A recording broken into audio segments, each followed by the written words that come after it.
ଗାଁରେ ଆସିବୁ ଶୀତ ଦିନରେ ଯଦି ଚୁଲି ପାଖରେ ବସିକି ଚିକେନ କଷା ନ ଖାଇବୁ। ଆଗରୁ ଯେତେବେଳେ ଛୋଟ ଛୁଆ ହେଇଥିନୁ ପାଠ ପଢ଼ୁଥିନୁ ଯେତେବେଳେ ଘରେ ଚିକେନ ହବ ମାନେ ଚୁଲି ମୁଣ୍ଡରେ ସବୁ ବସିଯିବେ। ସେମିତି ଆଜି ଟିକେ ଅନୁଭବ ହେଲା, ସେଥିପାଇଁ ଭିଡ଼ିଓଟା ବନେଇଦେଲି।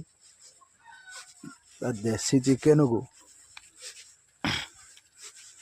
ଦେଶୀ ଚିକେନ ପୁରା କଷା ହେଉଛି, ପୁରା ରେଣ୍ଡମ ଖିଆ ହବ ଆଜି ଶୀତ ଦିନର।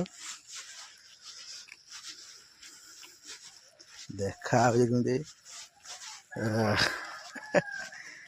କୁକୁରଟା ତାର ବସିକି ଏଠି ଢୋଳଉଛି। ଚିକେନ କଷା ଆମ ଚୁଲିରେ ହେଉଛି, କୁକୁର ତାର ଆସିକି ଏଠି ଢୋଳଉଛି, କହୁଛି ଯାଅ 2 ପିସ୍ ଦେବେ। ତା ପାଇଁ ଗୋଟେ ଭିଡ଼ିଓ ବନେଇଦେନି। କୁକୁରଟା ଦୁଃଖ ନାଗିଲା ଢୋଳଉଛି, କିନ୍ତୁ କ'ଣ କରାହବ, ତାକୁ ତ ଶୀତ ନାଗୁଛି ଆଉ। କୁକୁର ତାର ଢୋଳଉଛି, ମୁଁ ତାକୁ କହିନି ରହ କଷା ହେଇଗଲେ ନହେଲେ 2 ପିସ୍ ଖାଇବୁ ଆଉ କ'ଣ କରିବୁ ଆଉ। ତାକୁ ଡାକିଦେନି, ଏଇ ଉଠ